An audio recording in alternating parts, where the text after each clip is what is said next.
Começa agora o 1049, o podcast do CAAF. Eu sou Lohane Rodrigues, me acompanha nesse episódio Rosângela Martins. Continuando o nosso tema sobre racismo e acesso a direitos, no papo de hoje nós vamos falar sobre negritude e identidades. E para isso a gente tem dois convidados. O primeiro deles é o Érico Andrade, que é presidente da Associação Nacional de Pós-Graduação em Filosofia e professor do Departamento de Filosofia da Universidade Federal de Pernambuco. Além disso, ele compõe o coletivo Pontes da Psicanálise e é autor de Negritude Sem Identidade, de 2023. Érico, muito obrigada pela sua participação, a gente está muito contente que você está aqui. Eu estou numa alegria danada de estar nessa roda com vocês e bater um papo sobre temas difíceis, mas como eu costumo dizer, né? Quando a gente está numa roda com muita gente negra, a gente está sempre alegre, né? É sempre motivo de comemorar a vida. E falar de coisas difíceis a partir desse elan que é a vida é algo que, de certa forma, pode trazer felicidade. E a felicidade, já dizia o poeta e cantor, né? É uma arma quente. Exatamente. E, em seguida, nós temos o Osmundo Pinho, que é antropólogo social e doutor em Ciências Sociais pela Unicamp. Ele atua como professor do Programa de Pós-Graduação em Ciências Sociais da Universidade Federal do Recôncavo Baiano da Bahia, em Cachoeira, e do Programa de Pós-Graduação em Estudos Étnicos e Africanos da Universidade Federal da Bahia, em Salvador. Além disso, ele é autor do livro Cativeiro, Antinegritude e Ancestralidade, de 2021, e coeditor com o João Vargas de Antinegritude, o impossível sujeito negro na formação social brasileira, de 2016. Osmundo, muito obrigada por estar aqui conosco, a gente também está muito feliz com a sua presença, temos um monte de perguntas para vocês. Oi, gente, bom dia, que prazer estar aqui com você, Rosângela, Lohane, Érico. Certamente a conversa sobre temas difíceis, duros, mas a dureza desses temas e a dureza da experiência negra no Brasil nunca nos impediu, como disse o Érico, de fazer pontes, de construir alianças, de projetar o futuro, de imaginar, de reimaginar formas de vida e resistência. Bom, gente, como é de praxe aqui para os nossos ouvintes, Osmundo, Érico, eu queria que vocês se apresentassem brevemente, contando como é que as suas trajetórias pessoais e profissionais se relacionam com o tema da negritude e da identidade. Bom, primeiramente, pessoal, eu fiz uma formação em filosofia na qual não tive nenhum autor negro ou autora negra como objeto de estudos. Sim, da minha graduação ao mestrado aqui em Recife, passando pelo doutorado que eu fiz em Paris, né? E eu fiz um doutorado na Sorbonne, né, instituição clássica da França, tive uma bolsa da União Europeia e cheguei ao Brasil, produzi artigos em revistas de muito impacto aqui no Brasil e, ao mesmo tempo, sempre entendendo a filosofia como esse lugar de uma universalidade abstrata e neutra, consequentemente aquela que poderia me encaixar, ainda que meu corpo fosse negro. Paulatinamente eu fui me dando conta que a filosofia, longe de ser um lugar de abertura para esses corpos negros, era um lugar pelo qual os corpos negros não apenas foram silenciados, como também foram subjugados ou colocados na condição de inferioridade. Nesse momento, depois de uma reflexão que eu estava fazendo na própria filosofia moderna, que saía da dimensão da racionalidade para os afetos, eu comecei a me dar conta que a filosofia moderna ela não foi incidentalmente racista, mas que ela foi estruturalmente racista. Em outras palavras, não dá para dissociar a modernidade filosófica do projeto colonial que a Europa empreendeu nos séculos XVI, XVII, XVIII, XIX e ainda empreende hoje de forma muito forte na África. Então eu comecei a me dar conta que os filósofos construíram sistemas filosóficos e esses sistemas, de algum modo, autorizavam esses filósofos a falarem dos outros povos, colocando-os na condição de inferioridade. Foi quando eu escrevi um artigo que foi publicado em 2017 na revista mineira da UFMG, Critério, cujo título era Ao Passar do Iluminismo, o Racismo na Filosofia Moderna. Esse artigo teve um forte alcance nacional e esse artigo também, de alguma forma, abriu um caminho pessoal e também na filosofia brasileira de reflexão sobre o racismo de forma mais estrutural, ou seja, não pegando um filósofo ou outro, mas pegando agora a modernidade como um projeto, que é um projeto também racista. E eu escrevi, então, Negritude Sem Identidade, que saiu ano passado, né?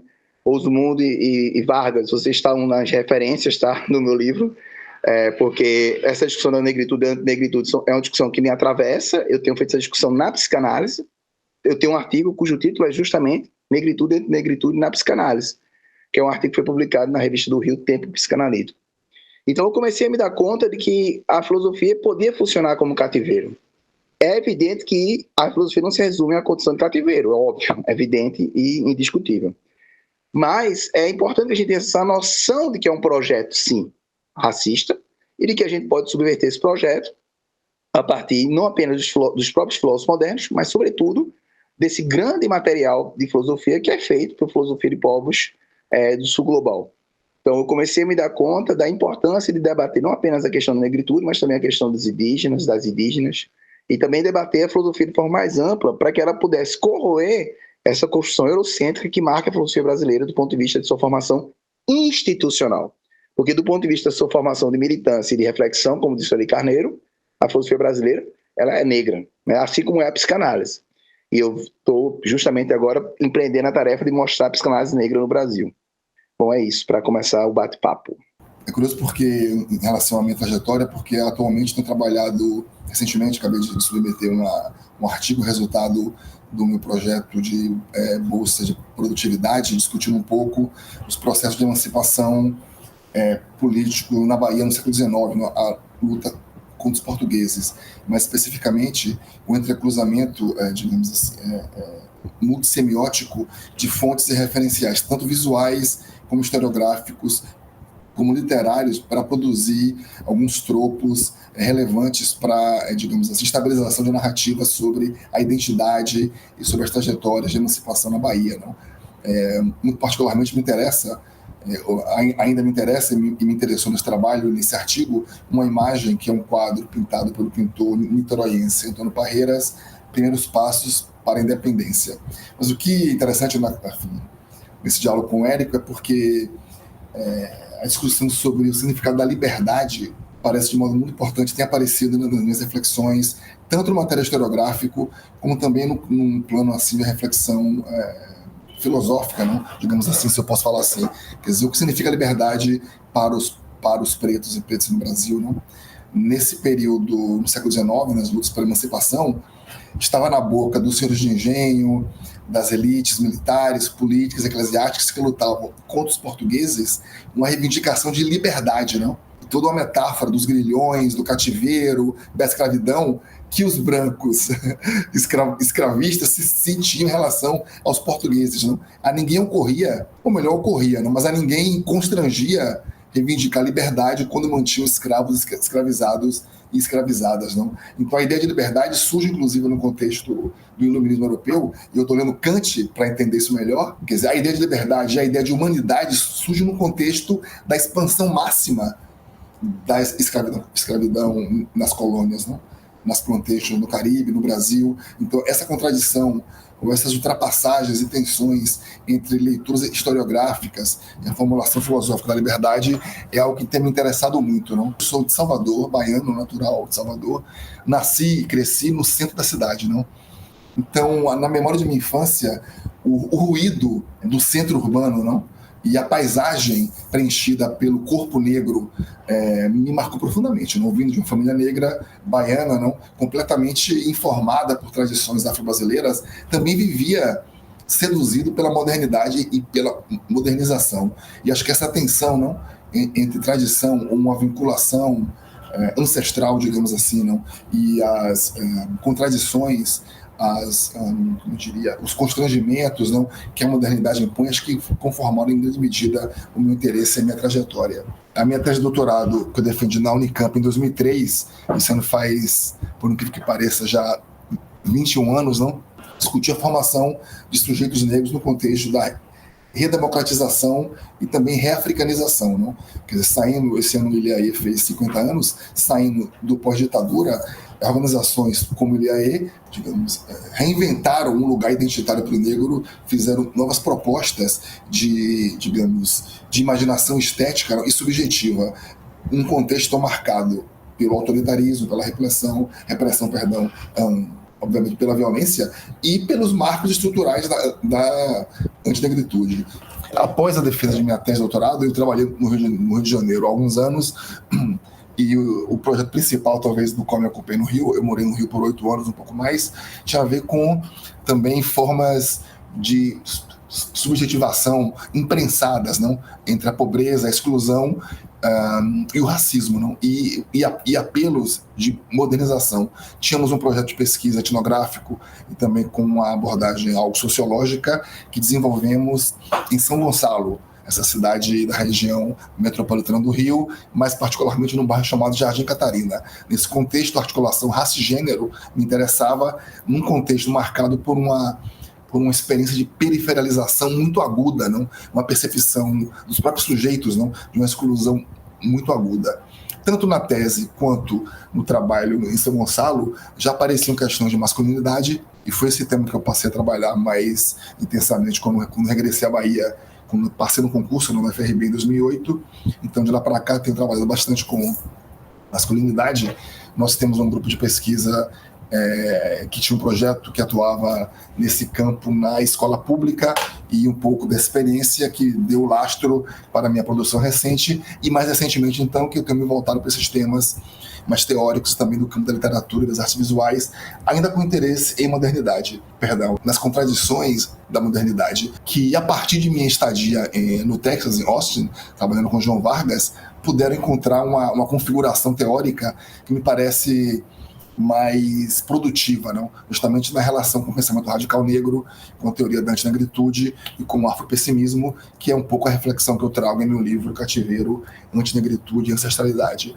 A questão da modernidade e da modernização é um atravessamento que inclusive está presente no meu trabalho de pesquisa em Moçambique, não? Eu tenho um caminho paralelo um interesse paralelo de investigação nesse país africano, e lá também a modernidade, a modernização articulada com a construção do Estado me interessa bastante, na medida, inclusive, em que, como eu tenho discutido, a construção do Estado em Moçambique implicou, tanto no período português colonial, quanto no período marxista, ou da Frelimo, na invenção da mulher, ou na invenção do gênero, como uma cláusula, digamos assim, de estatização da sociedade. Em linhas gerais, um pouco seria essa a minha trajetória, eu diria. Érico, tanto você como o Osmundo tem aí um fio de conversa em comum, mas eu queria que você falasse um pouco do coletivo Pontes de Psicanálise, que todo sábado está na praça pública para fazer atendimento gratuito. Então, conta um pouquinho para a gente como é que surge esse projeto e como é que tem sido o retorno. E, Osmundo, eu também queria que você contasse um pouquinho mais para a gente sobre o projeto Brincadeira de Negão, Subjetividade e Identidade entre Jovens Homens Negros na Bahia. Como é que ele surgiu e quais são os desdobramentos que ele tomou? Primeiramente, esse projeto ele surge de uma tentativa de democratizar a psicanálise em termos materiais e práticos. A minha trajetória é marcada por uma tentativa de coerência do ponto de vista da militância e da minha reflexão psicanalítica e filosófica.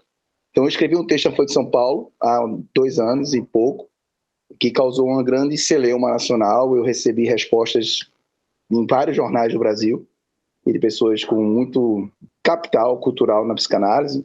E o meu texto tinha como título Democratizar a Psicanálise. Naquela ocasião, se queria fazer uma graduação em psicanálise, a pessoa estava revoltada, mas o meu texto apontava que a psicanálise era regulada, primeiramente, pelo mercado, é uma área profundamente elitista, branca e burguesa. E isso parece que era estranho para as pessoas, né? Curiosamente, as cotas na formação em psicanálise estão acontecendo agora, depois do meu texto, né? E tem gente que é honesta, o pessoal lá do Rio mandou para mim, dizendo, olha, Érico, a gente está fazendo cotas, o Círculo Psicanalítico do Rio mandou isso para mim, né? Ou seja, reconhecendo que não existia isso. Eu estava falando da formação em psicanálise, como ela é elitista. A psicanálise, para ser atendida, é elitista, e a formação piorou. O cara tem que gastar uma grana enorme. E aí, o que a gente pensou aqui em Recife? Vamos fazer um coletivo, né? Já temos 23 coletivos no Brasil, pelo menos 23 coletivos. Tá? Tem um coletivo em São Paulo, da Praça Roosevelt, com quem eu tenho um forte diálogo, a gente já produziu textos juntos, eu e o pessoal da Roosevelt. O primeiro atendimento da Roosevelt, após a pandemia, eu estava lá, em São Paulo, me reuni com o pessoal. E aí a gente começou a fazer isso aqui em Recife. Atendemos na Praça do Derby, atendemos muita gente negra, tá? Muita gente periférica, eu posso falar disso com mais calma depois. E a gente entende que não dá para falar em inclusão sem materialidade, isso é abstração, né? O Marx já dizia, né? Isso é um caráter ideológico. Por quê? Porque se você não tem uma prática clínica radical, né, você não faz uma mudança na psicanálise de forma estrutural. Então eu optei por estar na praça no sábado de manhã, no sol de Recife fazendo isso. E não tá atendendo em condomínio ou ficando rico com a psicanálise, porque eu sou professor, nem posso, né? Eu tô de dedicação exclusiva. Então eu terminei fazendo isso um projeto de militância. Eu gosto muito da Sueli quando ela diz, né, que militância e reflexão não se distinguem. E uma distinção entre essas coisas é, na verdade, uma forma de epistemicídio. Então a minha prática tem sido nessa direção, não é? E o livro que eu escrevi agora, Negritude Sem Identidade, o primeiro capítulo, Osmundo, é para mostrar como o racismo ele acontece nesses filósofos. No caso de Kant, eles descarado, mas no caso dos outros, acontece na hora que estão discutindo a diferença da riqueza entre as nações, para dizer que as pessoas da África são pobres porque são negras. Então, isso não é um acaso, né? Não é impressionante como a gente não tinha relacionado, aqui no Brasil, pelo menos, de forma clara, num livro e sistemática, como a colonização ela coincide com esse discurso de humanismo europeu. Né? E não é, eu diria nem que é uma contradição, na verdade é um projeto, porque esse humanismo sempre pressupõe que o humano é europeu, e o resto a gente pode escravizar, pode usurpar, pode fazer tudo isso, né? Então, de alguma forma, isso está tão evidente, é tão entranhado na gente, que a psicanálise brasileira, ela sequer tomava a questão racial como problema. Isso não era um problema. Isso passa a ser um problema quando as pessoas negras começam a criticar. Né? Inclusive, a autora do prefácio do meu livro é justamente Ezidia Batista Nogueira, daí de São Paulo, né, que é uma mulher negra que escreveu A Cor do Inconsciente. E ela já tinha escrito isso há 10 anos atrás, aí depois de 10 anos que foram atrás dela para publicar o livro. Então, assim, é só para mostrar como a filosofia e a psicanálise são coisas que me atravessam, elas estão entrelaçadas porque elas são projetos da branquitude e cabe a gente, que acredita nessas duas disciplinas, que é o meu caso, tentar enegrecê-las. Ou mostrar como elas já são negras, na verdade, como a filosofia brasileira e a própria psicanálise. Bom, no caso da minha disciplina, antropologia, não preciso nem me estender muito para enfatizar a relação da antropologia social com o colonialismo. Né? Quer dizer, tanto do ponto de vista assim, de que o colonialismo armou o cenário, não? Para que o encontro etnográfico pudesse se desenvolver, em África principalmente, não? Como também muitos antropólogos cooperaram ativamente com governos coloniais, não? Na África do Sul, em Moçambique, em Angola, na Namíbia, mesmo do ponto de vista assim, da teoria antropológica, que é uma das minhas áreas de interesse principal, de atuação principal, não? Vemos como alguns conceitos eles foram forjados de algum modo, justamente, Érico, transcendendo essas oposições entre material e ideal, não? Porque um conceito como o conceito de mentalidade africana, tanto ele foi forjado materialmente no encontro etnográfico, no solo africano, num cenário definido pela violência colonial, pelo estabelecimento de políticas, de perímetros, não, de fronteiras, de instituições coloniais no contexto africano, como ele foi também produzido, forjado para acomodar, digamos assim, um projeto colonial europeu, sob uma feição ideológica e dar sentido a ele no interior da própria teoria antropológica. Não? Então, africanos pensam por participação, não são racionais, não distinguem, digamos, não observam os princípios fundamentais lógicos, e isso significa a sua própria inferioridade social, não? É uma incapacidade mental como justificativa de uma, talvez mais do que incapacidade, de uma minoridade, não? Social, que então justifica e reivindica a tutela. Tanto uma tutela administrativa colonial, como uma tutela epistemológica. Não? Então, o Érico apontou. E certamente desafiar as oposições entre material e ideal faz parte de uma agenda emancipatória negra, com certeza, no mundo moderno. Mas, falando um pouco sobre o trabalho do Brincadeira de Negão, muito interessante, não? A pergunta, agradeço. Primeiro, assim, Brincadeira de Negão é o título de uma música, de uma canção. Há uns 10 anos atrás, digamos assim, não, havia na Bahia aqui uma febre da fusão do pagode baiano, não? Que não é o pagode romântico do Sudeste, não? Tem outra estrutura rítmica, outro complexo discursivo, semântico, assim, mobiliza outro tipo de imaginário, o pagode baiano. Então, uma fusão do pagode baiano com o funk, do qual, de fato, há maior aproximação. Então, havia na Bahia, o chamado pagofunk.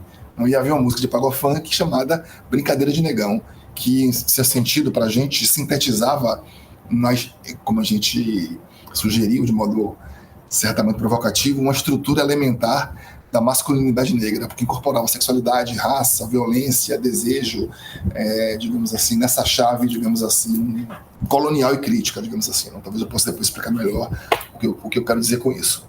O projeto Brincadeira de Negão se desenvolvia numa escola pública, não? No Recôncavo, primeiro em Cachoeira e São Félix, que são cidades próximas, não? É apenas um rio divide as duas, o Rio Paraguaçu. Depois, posteriormente, apenas em São Félix, por razões assim, operacionais, digamos assim. Não? E a gente buscava investigar, mas também construir junto com os jovens interlocutores sentidos e significados para a masculinidade negra, juvenil e periférica. Não? Eu digo construir junto porque era certamente o pressuposto teórico e metodológico do projeto, não produzir um conhecimento de sobrevoo, não? Sobre ou objetificando meramente, capturando a subjetividade, o imaginário, a vida, não, desses jovens em quadros teóricos pré-formados, não? Mas o construir através de metodologias críticas, não, conhecimento comum compartilhado. Mesmo porque a nossa equipe, uma equipe multidisciplinar, possuía diversos integrantes que tinham um perfil sociológico assim muito próximo daqueles que seriam nossos interlocutores, os jovens estudantes do ensino médio dessa escola pública. Não? Então a questão de método para a gente era muito importante. Como construir a metodologia, como não fazer antropologia replicando, não? As velhas práticas coloniais, os velhos vícios, não? Metodológicos, que têm consequências, obviamente, no tipo de inscrição etnográfica que é produzida.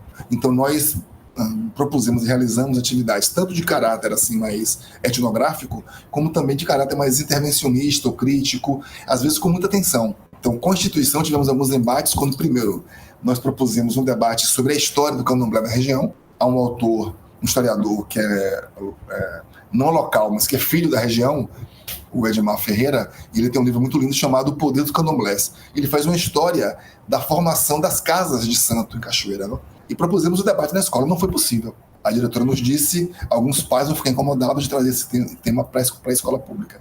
Outro momento de tensão quando propusemos uma discussão sobre gênero e sexualidade que ia terminar com a performance de um artista, de uma drag queen local. Também não foi possível, porque segundo a direção, os pais, novamente, iam ficar incomodados, etc. Então não ocorreu.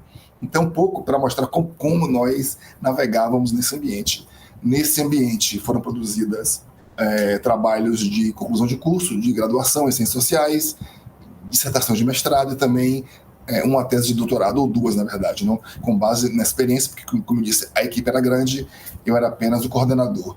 Meu interesse em masculinidades negras, como eu falei anteriormente, vem de outras etapas de minha trajetória na tese de doutorado, discutindo assim, essa paisagem, não? De novas subjetividades negras na Bahia. Uma das figuras que emergiu no contexto e na reflexão é a figura do Brau, não? Então, nos anos 80 e 90, havia um vetor, digamos assim, de subjetivação, de estetização de si, que era chamado pela classe média, pela imprensa, como Brau, não? Com sentido pejorativo. Mas o que é interessante é que os próprios jovens reivindicavam a identidade de Brau com a referência a Brown, não? De James Brown. Então, a conexão com essas correntes da diáspora negra. Esses jovens se vestiam de cores aberrantes, faziam uma performance pessoal bastante multicolorida e diaspórica, que parecia a classe média algo feio, né? Algo cafona, algo brega, mas para eles próprios era algo positivo. Então é fácil ver nesse caso como o próprio corpo era uma fronteira de disputa, não? De reinvenção de si, de jovens homens negros. Depois no Rio reaparece essas questões de masculinidade, porque o que acontece? Né? A literatura antropológica sobre gênero e sexualidade em comunidades populares ou periféricas insistia de que pobres seriam não modernos. Não? Há textos clássicos que dizem, na Zona Sul carioca, não? Na classe média carioca, há um padrão de relacionamento de gênero mais igualitário, mais moderno, mais individualista. Os pobres seriam holísticos, seriam não modernos, arcaicos, não? E isso tem a ver também com o modo como se concebem as relações homem e mulher, não? Então, os jovens pobres seriam mais patriarcais. Vejam vocês. Quer dizer, o que é possível fazer na argumentação antropológica no Brasil, ou o que foi possível fazer? Atribuir tal qual o pensamento colonial atribuía aos africanos minoridade, o pensamento antropológico branco no Brasil atribuía aos pobres pré-modernidade, não? Isso foi, eu espero, contradito por nossa pesquisa em São Gonçalo, não? Os jovens eram modernos, eram individualistas. E as mulheres não estavam submetidas a uma pressão patriarcal. Havia conflito de gênero. Não? Então nós propusemos o conceito de guerra dos sexos para pensar um pouco as contradições e antagonismos. Não é que os rapazes, eventualmente, não projetassem ideais patriarcais, por exemplo, separando a fiel e a amante, o que naquele momento aparecia muito assim no repertório cultural, mas é que as mulheres não se conformavam a isso, não? É claro, e havia então contradição e conflito. Então isso trouxe um pouco um pano de fundo para o interesse que nós depois desenvolvemos lá em Cachoeira, nesse projeto Brincadeira de Negão. O meu trabalho interpelou bastante, digamos assim, a música popular, o pagode, não, como proxy, quer dizer, como aproximação para vetores de subjetivação e estetização da vida cotidiana, não? Com duas, digamos assim, duas matrizes, como identifico, principais, não? Uma identificada que eu chamei de putaria, que enfatizava a sexualidade, não, em relação à raça e as contradições e ambiguidades que envolvem essa performação, e a outra vinculada a uma que eu chamei de tiroteio, não, que reflete, que significa, de certo modo, a formação de uma estrutura de sentimento juvenil e masculina atada à violência de Estado. Tanto a putaria quanto o tiroteio aparecem representados na música popular e conformam, de modo reflexivo, a própria identidade dos jovens. Érico, pensando aqui no sistema educativo como um poderoso instrumento de controle social e cultural das classes dominantes, como já dizia Abdias do Nascimento, em um de seus artigos para a Folha de São Paulo, Excelência ou Qualidade, você diz que a busca pela excelência força todas as pessoas a atingir um padrão que muitas vezes só pode ser alcançado com um adoecimento. Considerando o fato de que quem vive nessas situações provocadas por diversas violências sociais, estruturais, pode ter mais dificuldade de alcançar essa excelência, gostaria que você comentasse sobre essa forma sofisticada de exclusão social, de racismo, pensando nos corpos dissidentes que cada vez mais têm ocupado as instituições públicas. Maravilha de questão, assim, eu acho extraordinária. É engraçado que a gente conseguiu perceber que a palavra mérito, por exemplo, ela compõe em algum nível uma gramática que nós podemos chamar de racista, né? Ou seja, a ideia do mérito, da meritocracia, é uma ideia que funda no Brasil a noção de que as pessoas merecem estar no lugar que estão, ainda que e escondendo, consequentemente, as divisões raciais que formam a filosofia brasileira, que formam a Universidade Brasileira. Só para deixar claro, gente, as primeiras universidades do Brasil elas são feitas para a branquitude. É a Faculdade de Medicina da Bahia, para cuidar das pessoas brancas, e as faculdades de Direito de Recife e São Paulo, que é justamente para garantir a propriedade. E as pessoas negras só entravam nessas faculdades como cadáveres, como eu digo no meu livro, Negritude Sem Identidade. Elas estavam proibidas de entrar. Né? E isso reflete hoje, né? Na gente aqui, nesse momento. Né? Eu sou a única pessoa na minha família inteira, primo, avô, o cão, quem é doutor. Então, assim, isso não é... A minha avó era analfabeta. Então, assim, essas reflexões sobre meritocracia, elas conseguiram avançar, mas elas conseguiram avançar a partir do momento que a gente entendeu que a meritocracia é também uma forma de racismo. E, em algum sentido, a excelência, quando colocar assim uma discussão sobre o que ela pode servir também de instrumento racista. Ou seja, primeiramente, temos que discutir o que é excelência, quem é excelente, o que é ser excelente. Porque a excelência universitária é uma excelência calcada no ideal da branquitude. Ela é construída no ideal da branquitude e no ideal de forte competição e de adesão inconteste ao capitalismo. A estrutura universitária é uma estrutura profundamente capitalista.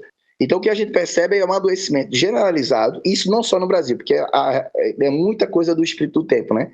Quando eu escrevi esse texto na Folha de São Paulo, coisas trágicas aconteceram, né, como estudantes. Logo depois desse meu texto ter sido publicado, um estudante negro de Universidade de Excelência cometeu suicídio. Isso me mobilizou muito na época, eu fiquei muito chocado com essa notícia. Obviamente eu não falei nada na época, nem vou falar com a universidade, nem nada disso agora, mas isso me mobilizou muito, porque era exatamente o que eu estava discutindo, da forma mais trágica possível. Porque é óbvio que ninguém se mata por uma razão X ou Y, mas isso compõe a camada de exigência que muitas pessoas não suportam. E não suportam, isso está mostrado em níveis de adoecimento. E aí também saiu, nessa mesma época que eu escrevi esse texto na Folha, um artigo na Nature, mostrando como as pessoas mais vulnerabilizadas socialmente eram as que mais sofrem com esse tipo de exigência de excelência. Muitas pessoas dizendo assim, olha aí, as cotas foram legítimas, porque, veja, as pessoas negras elas conseguem ser excelentes como as pessoas brancas. Se elas não fossem, as cotas não eram para ter, não? As cotas têm que existir porque o Brasil tem um déficit, uma dívida impagável, como diria Denise Ferreira da Silva. Uma dívida impagável. O Brasil tem que ter cota porque o Brasil tem que reparar uma história de mais de 300 anos de escravidão. Então, a presença de corpos negros na universidade, ela pôs em questão não apenas o fato óbvio que nós podemos ser excelentes nesse padrão de branquitude igual aos brancos, mas não é sobre isso que a gente... Não é apenas isso que a gente deseja. A gente deseja também que a universidade deixe de ser branca do ponto de vista epistêmico, o que inclui, inclusive, uma discussão sobre a própria noção de excelência. Osmundo, tem um texto seu no Gelé 10 que você faz uma discussão muito bacana sobre o pagodão baiano, que eu particularmente adoro, a partir da Lei 19.137 de 2012, que pretendia impedir que as verbas públicas fossem empregadas para artistas que rebaixassem a imagem da mulher e estimulassem a violência contra ela. Bom, mais de 10 anos se passaram e os ecos de perseguição postos às músicas e matrizes afro-brasileiras, elas seguem em vários cantos do país. Aqui no Sudeste sempre me vem à mente a questão do funk e todo um desconhecimento a respeito desse gênero musical e uma série de violências simbólicas e físicas atribuídas às pessoas que se identificam com ele. Então, eu queria te perguntar quais são as implicações políticas quando a gente pensa música e identidade nesses gêneros populares, considerando essa estrutura como uma máquina de produção de subjetividades e de identidades sociais. Porque me parece que esse imaginário político, marcado por uma moralidade cristã, ainda é tão forte que ele nos nubla uma possibilidade de um olhar mais complexo para esse tema, inclusive na proposição de políticas públicas.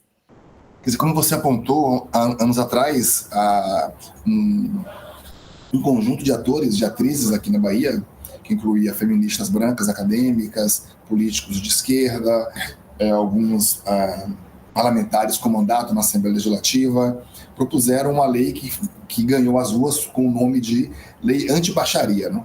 Que haveria a percepção popular e, em parte, de setores esclarecidos, não? Ou iluminados da sociedade baiana, de que a música, que o pagodão era baixaria, não? Que mobilizava o que era baixo. Mas é óbvio que baixaria implica tanto a dimensão assim, material, física, quase que fisiológica, não? Como também remete a essas conotações sexuais, não? De indignidade, de vilania, de descontrole corporal pessoal, não? Estigmas associados à própria conformação da negritude, digamos assim, ou da antinegritude, em termos globais e, digamos, históricos.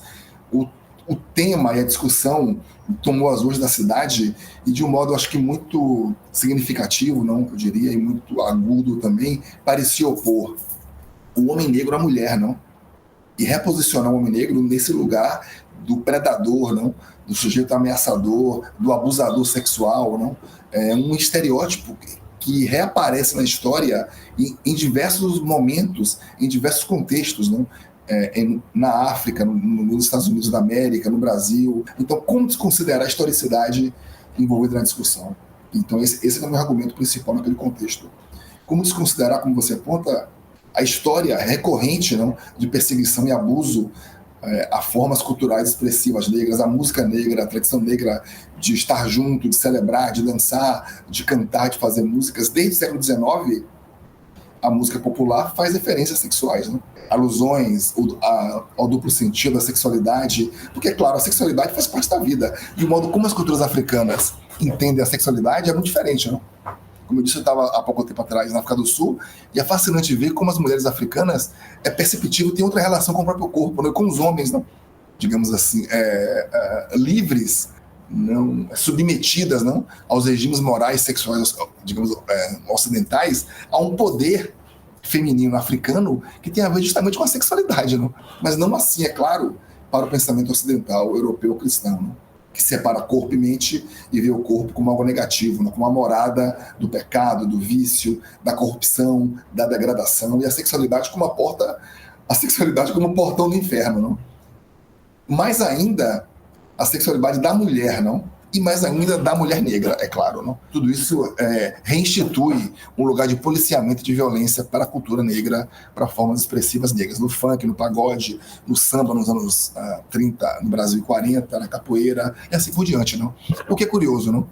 O que numa certa quadra histórica é visto como degradante, como não cultural, como lixo cultural, como não música, na quadra seguinte é apropriado, é canibalizado, para falar em termos modernistas, é antropofagizado de um modo fetichizado pelas correntes dominantes da cultura nacional. O que antes era o estigma racial, era a imoralidade, não? Era o lixo cultural, hoje é a música nacional.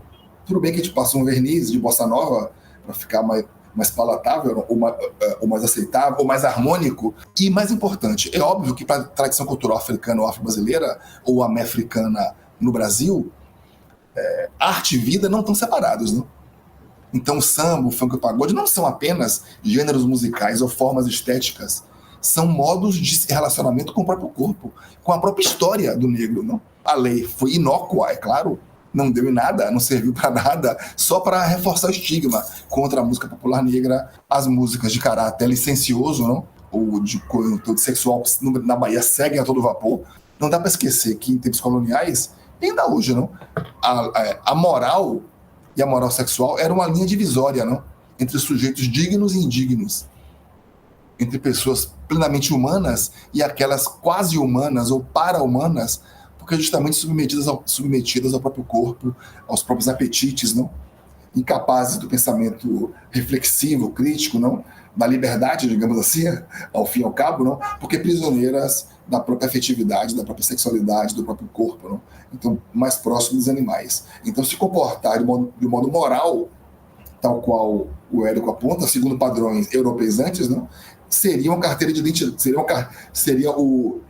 vou dizer, a carteira o passe, não, de acesso para o mundo branco civilizado. Só que não, é claro. Nada garante o acesso pleno de sujeitos negros ao mundo branco, à integração social. Não adianta a respeitabilidade, não adianta a roupa bem cortada, não adianta o diploma de doutor, não adianta o comportamento sexual autocontido, nada disso apaga, não, a marca indelével da negritude, não. Eu queria pegar um pouco no que o Osmundo disse com relação à cultura negra, porque o segundo capítulo do meu livro, Negritude Sem Identidade, é justamente para mostrar como a corporeidade ela foi o lugar para o qual o racismo se voltou na construção de uma identidade negra. A gente sabe que a palavra negro, a raça negra, isso é uma construção da colonialidade, não tem sentido na África, no século XVI, dizer que as pessoas eram negras, até hoje é algo estranho, mas naquela época não tinha sentido algum. Da África subsaariana eram pessoas de diferentes lugares, culturas, enfim. Então esse negro ele é um achatamento ontológico, um achatamento que é próprio do racismo, que é um achatamento que coloca todo mundo igual quando as pessoas são diferentes, né? Então as pessoas negras são diferentes, inclusive são diferentes do ponto de vista do fenótipo e tudo mais, né? Depende do lugar da África, as pessoas têm fenótipos diferentes. E aqui no Brasil isso é mais forte ainda, porque para o Brasil vieram pessoas escravizadas de diferentes lugares da África, e que não necessariamente lá eles dialogavam entre si, e passavam a dialogar aqui no Brasil. Por isso que eu digo que se teve uma miscigenação no Brasil, foi uma miscigenação entre pessoas negras e indígenas, que dá esse caráter singular do Brasil. Eu acho que esse é um ponto relevante, né? Parece que a miscigenação é sempre pensada da ótica do branco, quando na verdade ela é fruto de uma relação entre pessoas negras de diferentes lugares da África e pessoas indígenas. E eu digo isso para insistir na ideia da corporeidade como um elemento de elaboração do sofrimento. Então, de algum modo, eu vou mostrar no meu livro que, primeiramente, as pessoas negras nunca foram subservientes. E um exemplo que eu dou, né, em palestras e em vários lugares é o próprio frevo, né? E a capoeira. Por quê? Frevo e capoeira eles têm uma proximidade muito grande do ponto de vista de sua origem. A gente não sabe exatamente bater o martelo em qual é a origem, mas há vários passos de frevo que são passos de defesa diante de golpes. Como a própria capoeira, ela tem um estatuto muito interessante, porque ela é dança, ela é jogo e ela é luta. Porque não existir e resistir nas pessoas negras são condições que são coengendradas. Em outras palavras, acontecem ao mesmo tempo. Então, a cultura negra é uma cultura marcadamente da corporeidade. E isso não é apenas um resultado de uma resistência ao processo de colonização, mas é também um reconhecimento de que esse corpo negro é o corpo encantado da Ubanda, ou seja, não é um corpo cartesiano no sentido do projeto da modernidade cartesiana de colocar o espírito como algo elevado e o corpo como algo inferior. Uma das formas do racismo em Kant é justamente aquele racismo que a gente pode chamar de científico, claro, mas um racismo também estético e epistêmico. Por quê? Porque Kant dizia, olha, sabe que as pessoas negras são inferiores porque elas adoram a cachoeira, adoram a lua, o sol. Elas não têm a concepção de um Deus abstrato como nós temos. Ou seja, a ideia de colocar a própria abstração, primeiro, separada do corpo, segundo, como patamar de superioridade, ela é duplamente equivocada. Ela é equivocada porque não há separação e ela é equivocada porque não tem sentido em colocar hierarquias nas formas de existir humanas quando se trata de coisas que são manifestações da diferença. E que não é possível quando se tem um projeto identitário, como se tinha o projeto identitário da branquitude filosófica moderna, como eu mostro no livro. Ou seja, a cultura negra é a cultura do movimento. Então esse movimento é corpo. E por isso que é dança e música não se separam. Elas confluem, para usar a linguagem aqui do Negro Bispo, no que diz respeito à cultura negra. Mas eu quero chamar a atenção nessa discussão sobre cultura popular, quer dizer, primeiro, nessa dimensão fetichizante, não? Quer dizer, a cultura negra é interessante como um objeto de consumo, como uma mercadoria, não? E mercadoria quer dizer, necessariamente, alienação. Quer dizer, o conteúdo material, o enraizamento, digamos assim, no solo da experiência africana é dissociado, é rompido, é quebrado para que a cultura, o pagode, o samba, a capoeira, etc., se torne mercadoria, não? Definidas por um valor de troca, não? Por um preço qualquer. Isso implica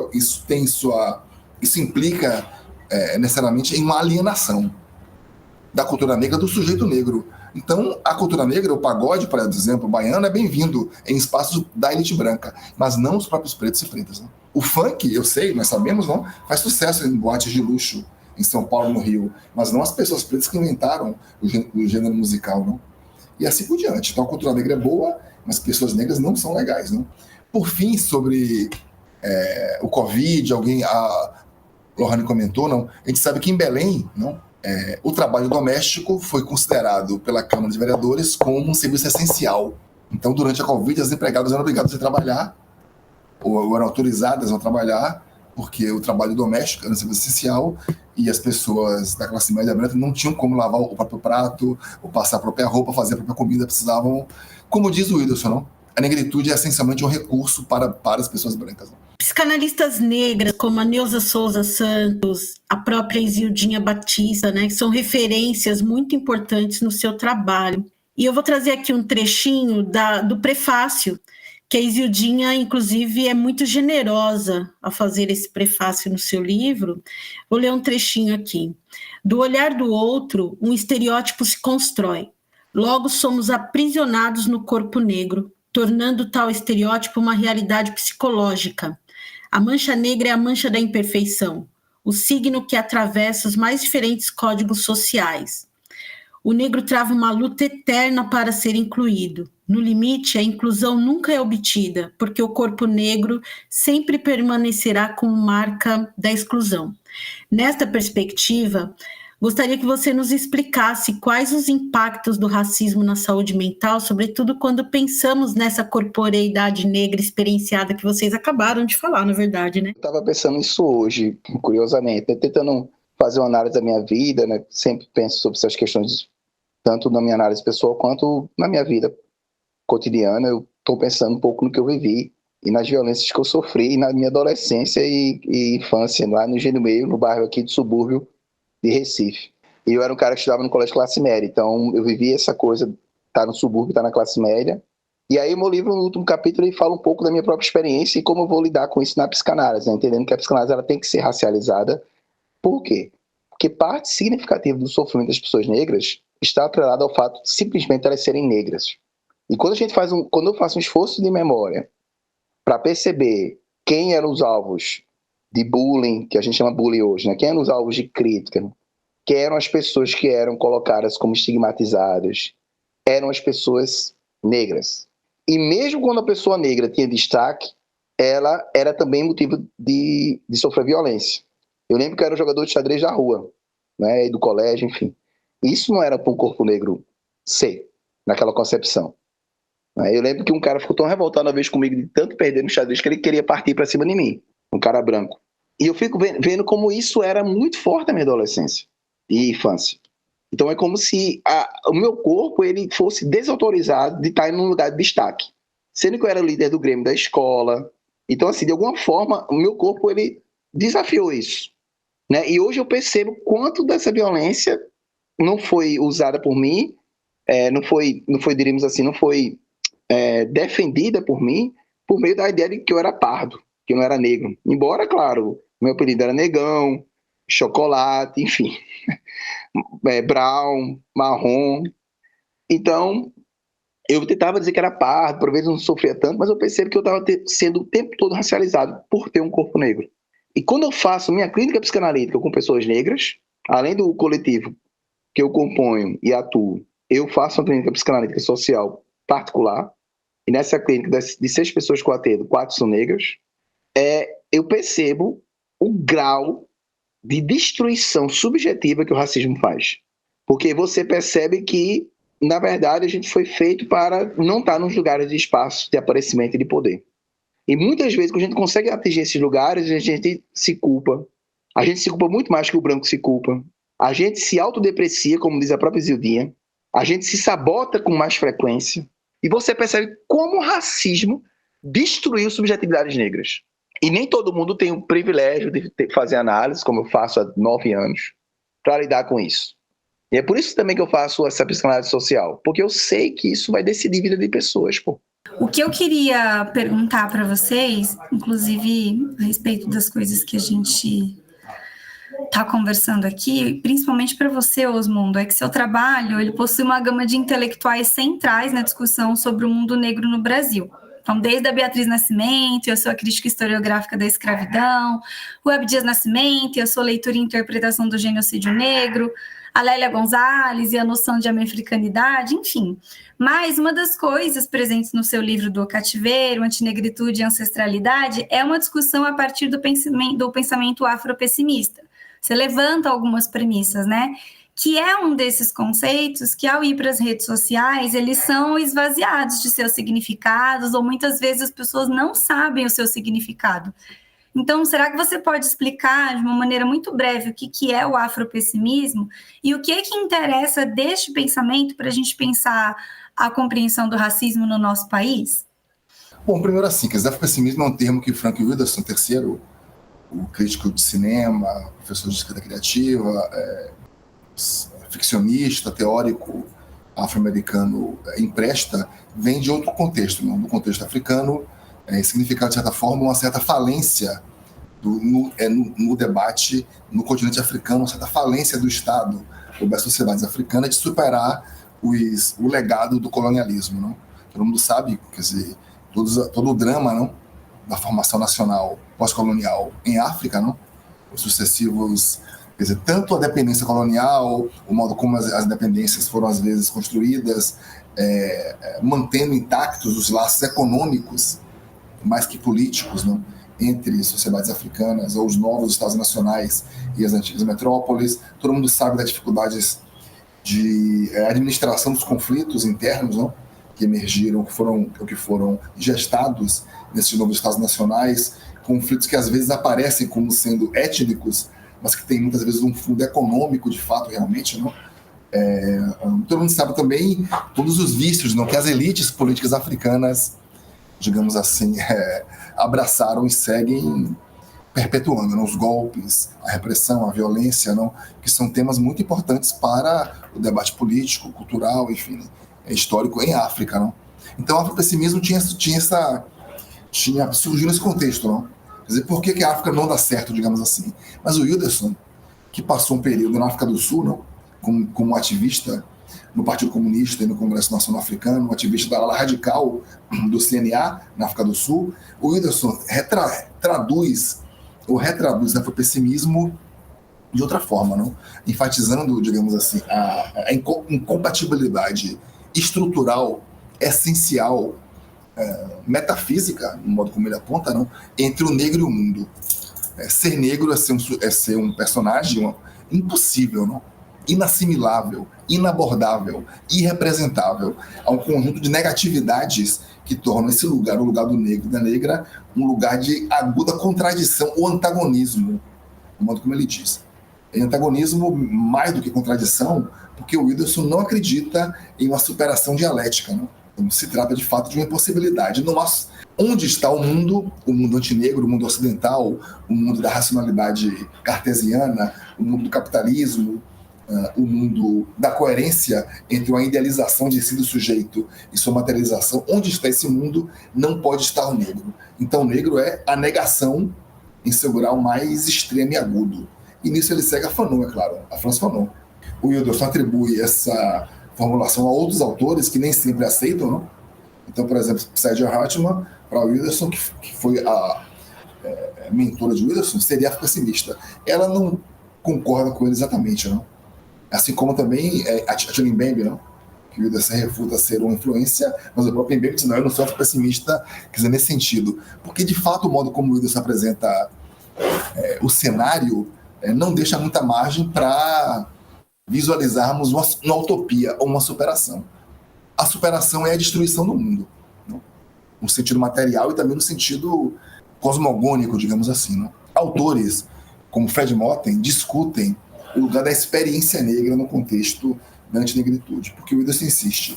Não adianta trazer a historiografia, não adianta trazer a experiência da cultura negra, da resistência negra, porque tudo isso se dá já dentro de estruturas antinegras, não? Moten diz, apesar da antinegritude, da negação, da violência fundamental, não, porque o Wilderson associa a posição do negro na contemporaneidade ao que ele chama de, assim como Vargas, não, a posicionalidade do escravo. Somos ainda escravos, escravizados e escravizadas. Como também de um modo diz Hartman, não, a escravidão não acabou. Vivemos em seu rastro. O livro de Christina Sharp, que acaba de ser no Brasil, em inglês, In the Wake, na verdade, insiste nisso. Vivemos ainda na esteira do navio negreiro, não? Mas então, como eu dizia, outros autores como Moten insistem que a historicidade negra, quer dizer, se projeta como vida negra, não? Então há uma tensão que me parece interessante e muito fecunda, não? Entre uma estrutura, o Wilson diz, que se define no mais alto nível de especulação. Em seu livro sobre cinema, Red, White and Blue, ele diz, ora, Marx instituiu o trabalhador, não? O proletário, como fundamento ontológico de sua teorização, não? Freud instituiu o sujeito sexual, a sexualidade como esse fundamento, e eu quero instituir o escravo como fundamento de um pensamento especulativo no mais alto nível, não? Então Wilson diz, nesse nível especulativo filosófico, a história não importa. Não importa a experiência, não importa a fenomenologia, mas outros dizem que não, o que importa sim. Então, um pouco também essa tensão que eu procuro discutir em Cativeiro, levando em conta a tradição afro-brasileira, não? Do pensamento negro, que diz o contrário, que diz que nós não somos escravizados ou escravizadas, nós somos africanos e africanas. A escravização foi um acidente, digamos assim, a escravidão é contingente, foi uma violência transitória e temporária que não apagou, digamos assim, a profundidade, quer dizer, que não destruiu o núcleo originário ontológico, não, da negritude, que tem a ver com, obviamente, com a africanidade ou com a ancestralidade. E por isso, então, um pouco esse diálogo que eu busco estabelecer no Cativeiro. E aí, pensando um pouco assim nessa ideia do racismo e acesso a direitos, a gente não pode deixar de mencionar que o golpe civil-militar acabou de completar 60 anos, né? Pergunto aqui, para encerrar, a ditadura, na verdade, foi um período em que as técnicas de tortura e violência foram aprimoradas para a população negra e a maneira como são aplicadas nos territórios periféricos até hoje? Faz sentido isso? Faz total sentido, e eu gosto de dizer que a ditadura militar ela é uma continuidade do projeto de modernidade brasileiro. Tá? Pega a propaganda da ditadura militar, está no YouTube, vocês podem ver, fácil acesso, sobre a Amazônia. O que é que eles dizem? Uma terra sem homens para homens sem terra. Vamos desbravar esse inferno verde. Cara, isso está escrito, está dito. Isso quer dizer o quê? Que, primeiro, pressupõe que não há pessoas lá, e é por isso que os Yanomamis até hoje estão morrendo. O que foi decisivo para esse processo de extermínio dos povos indígenas foram os militares. Os militares foram decisivos para a colonização e destruição da Amazônia. Uma colonização que a gente pode chamar interna. Porque o discurso do progresso, o discurso da evolução, do crescimento, é um discurso que ele é, por excelência, excludente. excludente dos corpos indígenas, excludente dos saberes indígenas, excludente das pessoas negras. O discurso de modernidade, ele estava presente na ditadura militar, e ele justamente não suportava que a cultura negra fizesse parte do que a gente poderia chamar de Brasil e daquilo que poderia ser um Brasil moderno. Então, o discurso da ditadura militar e a sua prática foi de perseguição à cultura negra de forma radical e restrita. Muitas pessoas negras foram mortas aqui em Recife, São Paulo, Rio de Janeiro, onde tinha o DOI-CODE. Várias. Né? E muitas delas sequer se tornaram placas, se tornaram conhecidas. Houve um apagamento da luta negra na ditadura militar por um embranquecimento desse processo político de resistência à ditadura. Então é importante notar que há um grande legado das pessoas negras, especialmente do movimento negro unificado, né, nessa luta contra a ditadura militar. Eu acho que isso é um elemento central. Bom, primeiro assim, quer dizer, o Érico falou como a ditadura é uma continuidade do projeto autoritário brasileiro. Não? A nação brasileira foi projetada, foi imaginada, foi imposta aos povos que habitavam o território como um projeto supremacista branco. Não? A violência antinegra é o fundamento da nação brasileira. Não? É o fundamento da ocupação do território, é o fundamento da construção das instituições, é o fundamento da própria ideia de liberdade, não? Como eu disse no passado. Quer dizer, a liberdade para os brancos, como o livro recente de Matheus Gatto discute de modo brilhante, não, no contexto maranhense, não?